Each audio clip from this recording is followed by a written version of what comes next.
All right, so we're going to talk about the 68 Les Paul, Yeah. John Burkett from And California. And go ahead and take it from the top. okay, bought the guitar when I was 15. Now I'm about 35. When And, I and, and went on sa- the I'm sorry, sadly, we don't have the guitar here no, because you're back here in Indiana. right, but And it is a Les Paul. It was just completely black, and it was the custom, which is the Cadillac of the Les Pauls, yeah, especially at that time. 68. So I have photos that I'll insert in this video, but go ahead now. So that was about 20 years later. I played guitar. I taught guitar. I love that guitar. I mean, I loved it so much I would like when I was a kid, I'd lay down in bed and sleep with the guitar beside me. And it was just, that was my prized possessions of my entire life. I knew it would be. And so I was, now I'm living in, I went on the road. I mean, I played 1,000 live gigs on that guitar. And it showed it too. Oh man. It had little scratches on the back. Now a whole big space was nothing but bare wood. And I wore my fingers right through the finish here, and you could see where my pinky was going like this and here. So I took the pick guard off, wore right through the finish. So, but it just added to the character, I guess. So, turns out the guitar showed up stolen. And I hadn't played much for a while, and I actually had a date, and this girl came over to my house, and I said, I want to show you this guitar, that I got. And I picked up the case, and I thought, uh-oh, because it felt really light, and I looked around, the guitar was gone. It had been stolen. I remember shortly before that, I had a roommate who moved out, and he kind of zipped out of there with a bunch of stuff. And I kind of vaguely remember seeing him carrying something with a blanket over it, and I think that was the guitar, because I let him borrow it to play it. So he thanks me by stealing it. I know it was him for sure. Guitar moved out with him. Anyway, the insurance is going to pay for it. They're going to give me, I'm trying to think how much it was. Maybe it was 2,100, 2,200. I think it was 2,400 they're going to give me for the guitar, which of course now is worth way more than that. But the insurance company's going to give me that. So I was hoping somehow the guitar would come back, but it never did. And I was really heartbroken by it because that was my prized possession out of everything ever my whole life at that time.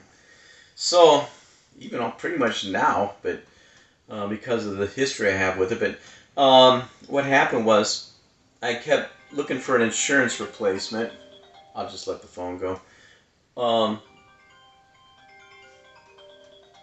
Um, so it was worth. They said it was worth 2,400, and so I looked at different guitars, and I couldn't find anything that really replaced it. And I usually drove to Hollywood, and they had this guitar store I really liked called Voltage Guitars. And right beside that was another vintage guitar shop, but it was less vintagey and didn't have as good a stuff. And I looked and looked and looked, and my 6 months was about ready to expire.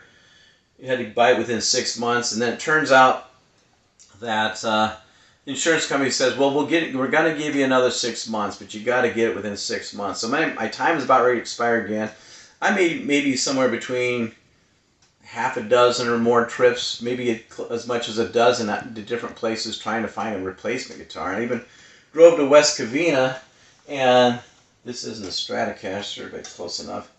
One thing I liked, this one store had like I think it was a Japanese reissue. It's a really pretty good guitar of like something like a 57 or 61 Stratocaster. I can't remember which. And it sounded pretty good. And they wanted like I think $1,900 for it. It might have been new. I don't remember. But anyway, I can't remember exactly the model either. But I went home. I told my insurance company, so I found something for $1,900. I know I got $500 deductible, so maybe I'll just get this guitar for $1,900, so I don't have to be out of pocket $500 for my $500 deductible. It says no. If you buy a $1,900 guitar, then we give you $1,400 for it, because that's how much you pay for the guitar. We'd still take the deductible. I thought, well, that's kind of a rip-off, you know, I mean, it didn't seem fair. And I was like, so anyway, I went back to this guitar shop in West Covina and talked to them about it. And they said, well, we can fix the receipt for you so that you'll get all the money for your guitar. And I thought, okay. And I drove home again because I was still kind of looking. And I finally thought, oh, I'm out of time. I got to go get a guitar. I got like 2 weeks left to wrap this up. So I went to West Covina with the intentions of buying it and kind of fudging the receipt for the insurance company. I mean, there was like 2 more stoplights to go. And I thought, you know, I don't feel good about this because I was playing the worship band, but not because of that. I just didn't feel good about it. And I thought, you know what? If I got to lie about this, I don't want the guitar. I don't want the guitar. And I turned around and I thought, I'm going to drive back to Voltage Guitars, where I really like the guitars there, that I wanted to see if maybe they had something new that came in, because I'd been there for a little while. So I drove all the way from West Covina to Voltage Guitars. That's 80 miles from my home. Probably West Covina is 60 miles, and they're not exactly the same direction. So I did a lot of driving. I went all the way to Voltage Guitars, just drove all the way out there, and I went to park the car and said, closed for remodeling. I thought, oh, I just drove all the way out here. I can't believe this. And I thought, well, I'm here. I'll go to the store next door that never had anything quite exactly how I wanted. I went there, and they, again, didn't have quite what I really wanted. And I was telling them, they were asking what I wanted. I was telling them, they said, well, just go around the corner. I go, no, man, I did all this driving. I'm not going to go drive somewhere. So they said, no, I'm telling you, it's literally around the corner. You don't even have to move your car. It's in the same building. You go there, and the sidewalks, follow the sidewalk, and you go right, and the door is the first thing on your right. So I went there, and I walked in, I looked around, and they had a whole bunch of Les Pauls, like 20 of them hanging way high, and they're like vintage. And I looked, and I saw my black Les Paul. I knew it was mine because I see where I wore my fingers, you know, anchoring with my pinky around here. And it was hanging up on the wall, and I like felt like I was swallowing cotton balls all of a sudden. And they go, I could hardly, I don't know, just like my throat choked up or something. And they said, well, is there anything you'd like to see? And I go, I said, well, they had this book. I said, well, I want to look at what paperwork you have on number 20. And that was one way down at the end. Mine was number 6, I believe. So I went down to 20. I looked at it, and then I was pretending to look at that, and I kind of paged my way back, because I memorized my serial number as a child, 543615 on my Les Paul. So I got to page number 6, sure enough, 543615. There we go. And I just couldn't believe it. And the guy says, well, do you want to try something? I go, no, I got to go, you know, and I went out of the store, and I walked across the street, and I got on a payphone. I called the police and said, hey, my guitar was stolen. I found it 80 miles from my house. A year later, it's hanging in this vintage guitar store.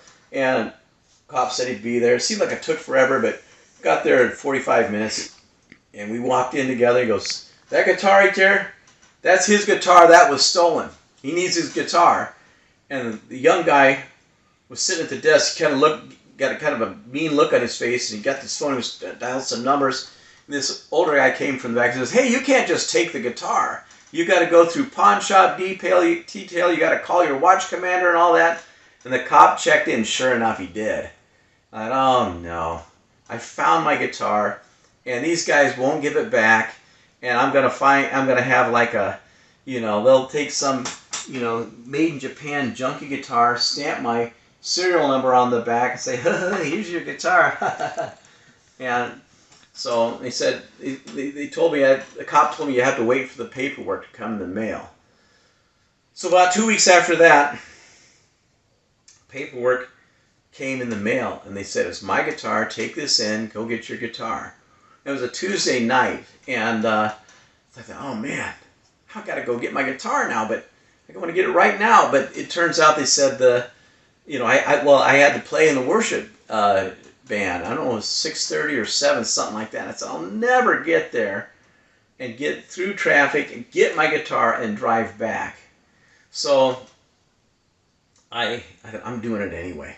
I got my guitar, put the case, that they didn't steal the case, which by the way had the original pickup in it. And stupidly, when I was in about 1980, everybody got a DiMarzio Super Distortion pickup, and that make your guitar sound like a Guitar Hero. I don't know how I got convinced of that.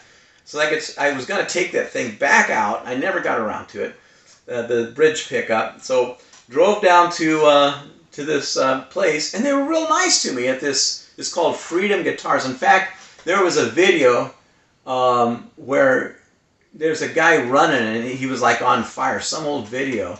And when he stopped right in front of Freedom Guitars. You can see the exact guitar shop there, but you'll never see it probably. But anyway, I went in there, showed them the paperwork, and they brought my guitar out. And I was like, I can't believe this. And he said, you know, you're pretty lucky, because there's a guy who lives locally. He's been here 3 times trying to offer us a lower price on the guitar because it doesn't have your original pickup that came with the guitar. And that's why he was trying to offer us a lower price, and we could never agree on a price. It was close, but we could never quite, he didn't buy it. And who was it that quit Aerosmith? Not Steven Tyler, it was Joe Perry quit Aerosmith for a while. They couldn't get along with Steven Tyler. And they hired another guitar player like Jimmy Crispin or something like that. And that guy played on the Night in the Ruts album. Anyway, so the guy never bought it. He says, yeah, you did have the original pickup. I opened the pick case and showed him my original gold-plated pickup with the wires hanging from it. And then, so they just gave me the guitar back, and I was so happy. I couldn't believe it. And I jumped in my car. Somehow I didn't hit much traffic on the way there, and I was going to get killed traffic on the way back. I was straight to church, got there just in time, got up on the stage. We had a lot of people there, believe it or not. And I couldn't help myself. I told them about the story of having my guitar stolen, and I almost didn't join the worship team because a year later they asked me to join. I almost didn't join it because my guitar was stolen. I thought, well, that's kind of like a sign. But I ended up praying about it for a few weeks, and I said, yeah, I'll do it. I felt good about it. And then I got my guitar back, and I told them the testimony of what happened and how I got my guitar back, and through a lot of prayer and all that. So it was a pretty cool story, and it was like a little piece of my life, and it was kind of a faith builder to me too. I mean, who would have thought you get your guitar stolen from a guy who moves to Florida, and they told me the story of what happened. The guitar said, yeah, we bought it. This happens maybe once a year. The guitar that was stolen shows up, and and we just, we lose money on it, but, it's not your fault. And they said, we bought it from a reputable guy. He's a vintage guitar broker in Riverside. And he had bought it from a pawn shop in Lake Elsinore. So this guy takes my guitar out of my house that I loaned him to play in his room, pawns it, and heads to Florida.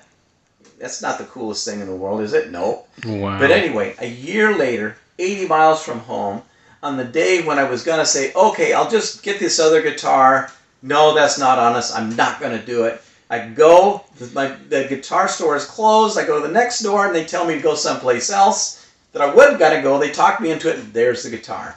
Just like that. How often does that happen? A year later, 80 miles from my house, my own guitar, I spot it. That's amazing. So the Joe Perry replacement guy, Jimmy, whoever. Yeah. He was the guy who looked at it 3 times. 3 times. So he almost bought it. I couldn't quite agree on the price. But he just didn't want it because the wrong pickup was in it. Yeah, he didn't like the pickup, and I was gonna change my pickup back. Yeah. Because I finally wised up and realized, you know what? Why did I put this thing in here for? The original pickup sounded better. And you had it sitting in the case the whole time. Yeah, sitting in the case. Case didn't get stolen. Well, that's a great story, John. I love that story. I do too. What a blessing. It's just, I feel joy in my heart right now just telling you and thinking about this. This actually happened. Yeah. I really wish we had the guitar here. Next time, if I ever go out to California again or whatever. You have to now. Yeah. No choice. I have to finish this video, I guess. But yeah, what a great guitar. And I wonder if I took video. I think I took a lot of photos of You it. took a lot of photos. I remember one time I brought it out there and you were just photographing. Yeah. Your brother was saying, "Knock it off, Joe," or something. Yeah, like that. yeah, he was annoyed You're a him. photo guy, man. What can he say? Yeah, right. Well, hey, thanks for taking the time and sharing your story. And oh man, God answers prayer. That's all there is to it. Absolutely. That's a good one, man. The girl who went on a date with me, she told me, she was a Christian, she says, I don't know if she's trying to make me feel better, she says, "You're going to get your guitar back." And I did. Yeah, that's great, man. And to the buying the guitar thing, there's a story here somewhere. Yeah. or a purpose or something, but Yeah. That's great. I'm glad you got The it back. guitar made a huge difference in my life because Yeah. that guitar, I just gelled with it right away. It fit in my hand. It sounded good. I could play good with it. Yeah. Everything just went up like to the next level and then some. Yeah. So it made a difference. Had it on the road and have it to this day. Yeah. Awesome, man. 51 years later. Yeah. Great story, man. Hey, thanks again for sharing. Thank you.